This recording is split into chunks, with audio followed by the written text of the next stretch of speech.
Apparently, there were a lot of problems regarding the mic during this trip. So, for the rest of the clips where there are problems, I'm just gonna do a voiceover so your ears don't bleed.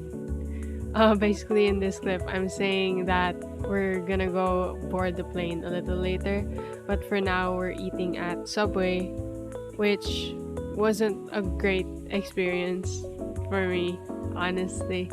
But yeah, I'll see you on the plane.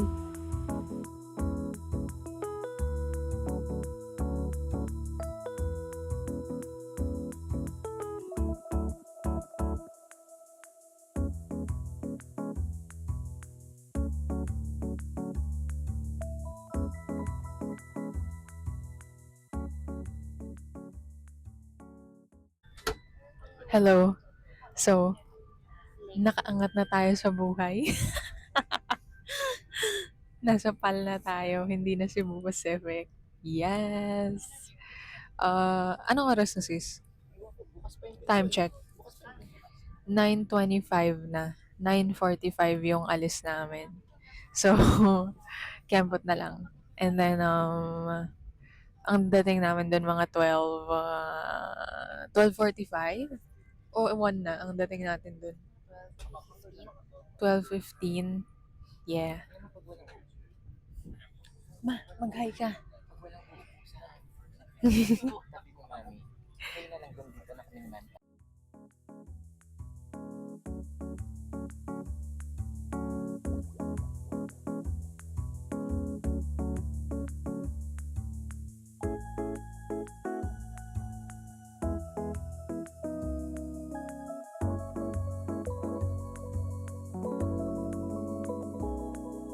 At this point, dumating na kami sa Bangkok and then papunta na kami sa hotel.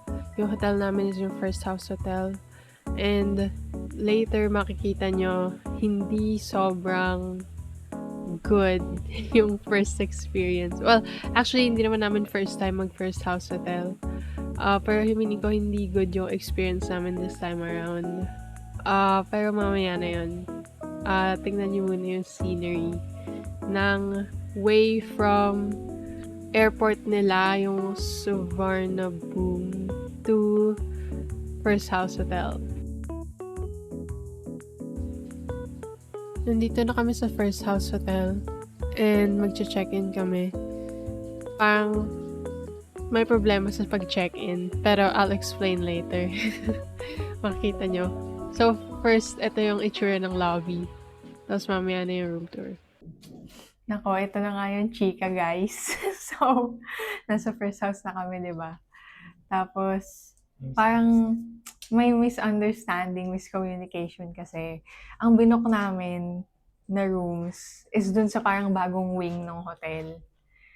So, akala namin okay na, nag-check-in na kami. Tapos biglang sabi nung lady sa counter, parang isa lang yung kwarto na available dun sa bagong wing.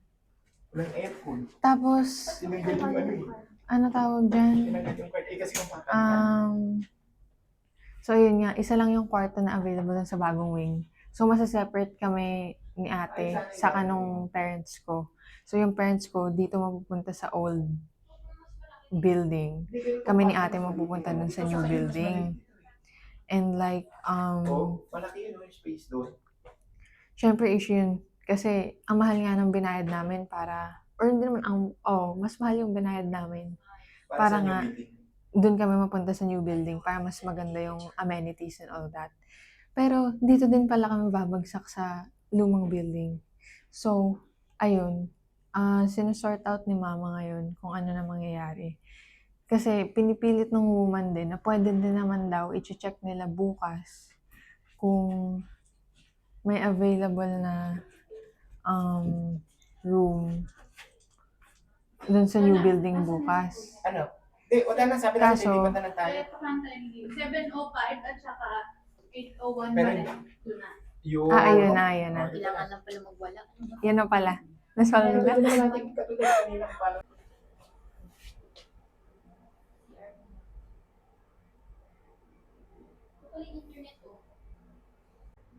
What's up, guys? So, ito yung room tour. Finally, na-fix na yung problema. Nandito na kami pareho, like both my parents and me and my sister. Nandito na sa bagong building, bagong wing ng hotel. So, wala nang problema. Kailangan lang ng away. Hindi, joke lang. Hindi naman ang away. Medyo na-stress lang. Medyo na-frustrate. You know what I'm saying? Okay, anyway. Yun. Ito na yung room tour. Wow! Let's start here. So, merong, ayan, may, ano tawag dyan? Yeah, may ganyan. Mga baso, may tubig, may kape. May rack ng pang-damit. Bakit kumukurap yung ilaw? May ref. Wala naman yung ref. Pero it's okay. Lamig siya. Malamig nga ba? Not really. Okay, and then ito yung parang stuff. Mayroong Samsung TV. So, there's that. Tapos, ito yung beds.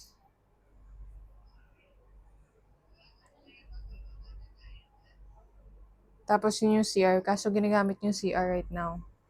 So, hindi ko mapakita. Pero ito yung ano tawag dyan? Vanity. Vanity ba tawag dito? May vanity effect. Tapos, ito yung sink. Ganda ng cute yung tiles, I guess. Tingnan natin yung view sa labas. May ano ba to? Yun. Wow. Bakit parang haunted tong katapat na bahay? Feel ko may makikita tayong multo dyan. Yan yung view. Okay naman. Yes. Not bad. So, ayun. Yan yung room tour and mamaya-maya kakain na tayo. Alam mo, kanina ko pa sinasabi na kakain na tayo. Pero, for realsies, kakain na tayo soon. Kasi, anong oras na ba? Mga 2 past na. Siguro 2:30. Wait, check ko.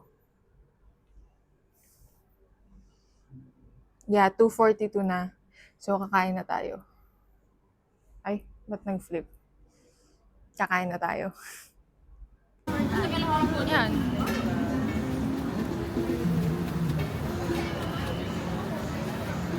Molasses.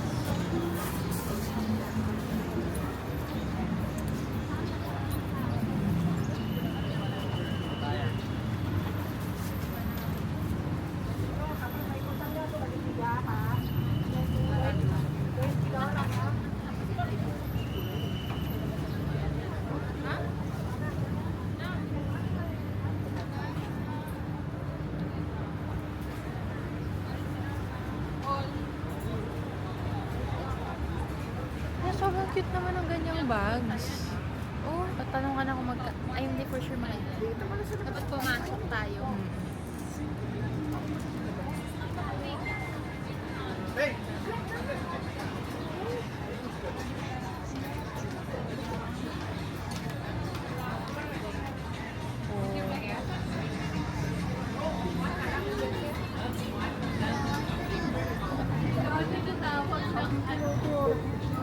Crepe. Roti. Roti? Ano? Sabi? Roti nga. Roti.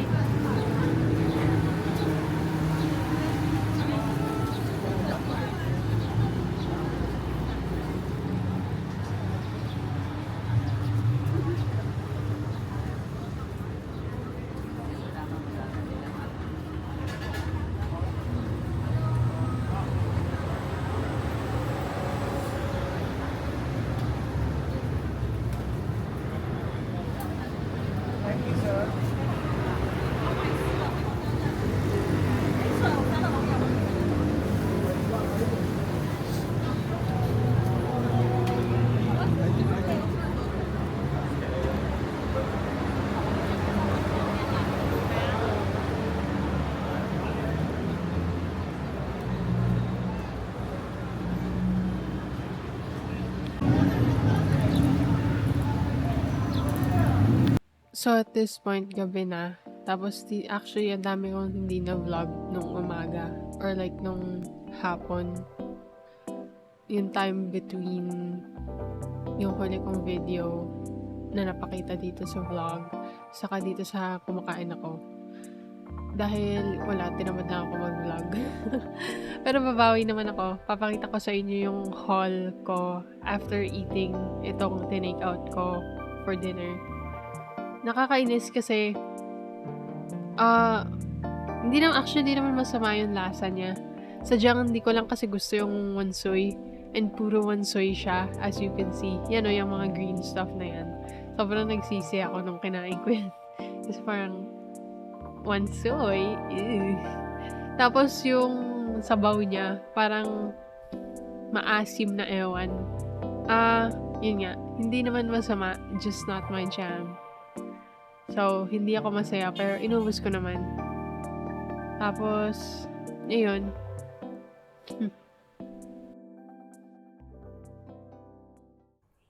Hey guys, so ngayon, nakauwi na ako galing sa labas. Alam ko hindi ako naka-vlog na sa labas kasi tinamad ako. Saka nakalimutan ko nung kumakain kami kasi sobrang sarap nung kinain namin. Pero anyways, so gagawin ko na lang, magho-haul ako ng parang, ayun, wala, papakita ko yung haul ko today. Day 1 pa lang pero so much damage has been done. And simulan natin siguro sa cheapest items hanggang sa pinakamahal na items. So, ito yung items na nabili ko. Dito ko pinaka-excited. Pero anyway, simulan nga natin sa cheapest item. Ay! Hala, ikaw yung Trinak! Okay, ayan. Sorry, sis. Blunders. Okay. Ito yung first kong binili. Ano siya? Ano tawag dito? Mga sticker. Actually, siya para sa akin. Para siya kay Julie kasi sabi ni Julie ang gusto niya for Christmas is stationery stuff. So, naisip ko, parang perfect sa kanya. Either actual stationery or mga stickers. So, I went with stickers na lang kasi parang mas universally loved ng stickers. Saka feel ko mas magagamit niya kaysa sa stationery, sa truths lang. Kasi wala akong kilalang taong nagsa-stationery. Well, maybe siya, nagsa-stationery talaga siya. Pero, ayan, stickers. Super cute. Hindi ko alam kung sino yung artist nito. Nakalagay si SSKTMMEE. Skutumi. Hindi ko alam kung yun yung pronunciation or whatever. Pero yan siya. Bumili din ako for myself ng mga ID case holder, case whatever, ID holder. Yes. By the same artist siya. Super cute. So, hindi ako naka-resist. Oh, by the way, yung presyo nito pala is 60 baht lang. Siguro i-convert ko siya somewhere dito. O baka hindi kasi tamad ako. Tapos itong mga to, 109 baht each. Ang conversion naman mga 1.7, 1.8 eh. Pesos. To pesos, I mean. So, ayun. Tapos yung next most expensive item, ito medyo mas mahal na. Ito yung Dimu na para siyang na hinahag niya yung items mo. I-wrap around mo siya sa item mo. Tapos yun. So, i-unbox na natin. Nakita ka dun? Ay, oo. Ito, wala sa top. Ito. Ayun. Pero wait, ayan yung Sino priority mo? choices. Priority ko, siguro yung white lang gusto ko. Pinakaayaw mo? Yung blue. Okay. Ayoko yung blue, gusto ko yung white. Sana hindi ko makuha yung... Paano pag hindi you are white? Like, hindi, ganyan. Ano okay, gusto ko din. Dapat pumikit ka. Huh? Okay, fine. Paano? Sige. May foil naman eh. Ha? May foil naman. Hindi, may card eh. Oh, edi hindi ko titingnan yung card. Sige, ayan. Pikit. Inggit pikit. Hindi, joke lang. Sino yung babae? Kelly Piquet. Kelly Piquet. Narinig niyo yung chika, guys. Buntis na si Kelly Piquet. Nabuntis ni Mac. Trap niya si Mac. Oh, hindi! Issue! Hindi, wala. Sa channel ko, ayoko ng issue. Pero nandito ako, si Kelly Piquet, binibitrap lang si Max Verstappen. Anyways, eto na. Oh, Piquet! Kelly Piquet! Paano Cute! ba sound effects? Ang cute na! Ang cute niya, oh. Broccoli. Mukha nga broccoli. Ang Ang cute. cute. Pwede siyang parang wristband or whatever. Or sa bag, sa water bottle. Ay! Sa bag. Oh my God, look at that. Parang yung sa mga prom, alam mo Corsage. yun? Corsage! May corsage ako. Ang cute. Broccoli. Broccoli corsage. on my wrist. Ang cute. Ito yung close-up niya. Those encounters with you. Oh, yung cute. Baby. Okay. Cute. Laminate niya. I'm happy. At least hindi yung blue. Tsaka cute din pala tong green. Cute naman yung blue, I think. Hindi ko gusto yung pagka-blue niya eh. Ano ba? Hindi ko lang gusto. Being racist here. Yeah. We being colorist here. Yeah. Matapos kang bumili ng light blue bag. Yung pagka-blue nga, hindi ko gusto. Ah, Actually, hulihin na natin to kasi ito yung pinaka-looking forward ako. sana yung, yung parang may Ito yung gusto ko. yung cover Yung, girl. kasi ito yung, Please. mamaya na. It was cover girl. Anyways, ito yung isa ko nabili. Ito yung pinakamahal. Kasi, medyo like premium version siya nung normal perfume ng Butterfly brand. Yung Butterfly, parang local Thailand brand siya, no? Yep. Local perfume brand. Local perfume brand dito sa Thailand. Bumuksan ko ba siya? Oo, bumuksan ko siya. Kung gagamitin siya, syempre gagamitin mo siya. Ay, dalawa pala yung binigay na fragrance. Isang black shoe, isang Ganesha. Yung scent na napili ko, tawag sa kanya, girlish. Because I'm a girlish girl. Ito yung freebies. She's a girlish girl. Yung isa si Lakshmi. Yung isa si Ganesha. Mga tropa ng kapatid. Ako din, I got a perfume from Butterfly. Tapos yung scent nung sa akin, mango sticky rice. In fairness, sobrang amoy mo talaga yung yung mango tsaka yung Sticky rice. hindi yung sticky rice, yung gata, yung coconut milk. Pero, light lang yung rice na. Okay. Ito na siya. Yun nga, girlish scent. Or so they say. Kasi medyo girl lang. Joke. Girlish lang. Hindi siya girl talaga. Girl alush. Wow. Hindi. Ano ba Ano ito? yun? Bakit parang crusty? Oo nga, crusty ng sound. Hindi looking girl sa... Wala. Hindi. Ayun. Ooh. Wow. So, ayan siya. Girlish. Loving it. Okay. Unbox mo din yun sa akin. Bakit? Or ayaw? I-content mo yan dapat eh. Hindi. Ikaw, i-content mo sis. Do it for the clout.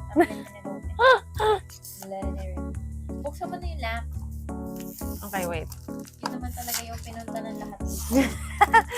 Okay, so ayan. Ay, tsaka hindi ko na-explain yung smell. Girlish. Girlish yung smell niya. Alam mo yung parang fresh lang, yung parang, ay, girl na girl. Pero, hindi siya yung hindi siya yung parang baby scents ng bench or something. Hindi siya gano'n na girlish. Binash mo pa yung scents ng bench pag ikaw binash ka ng mga bench scent lovers na bahala. Hindi ko sila binabash. Sinasabi ko lang, pag sinabi kong girlish, hindi yung ganong klaseng girlish na parang 12 years old. Ay, grabe. What? 12-year-old daw yung mga bench. Bench, people. More like, She just sinasabi got ko off lang on- naman, Girl daw kayo. you know what I'm saying? You know what I'm saying? Girlish pero not that girlish. Okay. Ito na. So, ito yung mga choices na pwede nating makuha for this one. Ang gusto ko makuha, yung CoverGirl. Ito. Kasi parang siya yung pinaka-cute. And, batay dito sa instructions, mukhang lamp siya. So, feel ko lamp yung face niya. Sana. Let's open it up. Let's open it up. Let's open it up.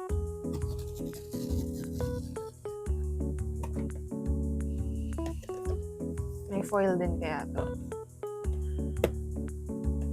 May foil. Okay, good. Ay, walang foil! So who did you get? I didn't get what I wanted. Pero wala ka ng choice kasi isang piraso lang yun. Isang piraso nga lang siya. So, hindi ko mabiblame yung sarili ko. Wow! Paano mo naman i-blame yung sarili mo? Hindi, wala yung factor na parang, Dapat ibang box pinili. oo, walang ganong factor. Parang ayaw ko magpapos. Ayaw nga. Di ba yan, hatakan mo yan, hatakan mo. Wala na, nasira na yung box. Hindi pa naman ipapbox ito. Parang na. It's the frigging seal. Wait, cute yung seal though. I mean, I guess. Slide up. Ay, natatanggal yung snout niya. Yeah, like it's Ayan siya. Pero cute. Ang cute. Okay, not bad, I guess.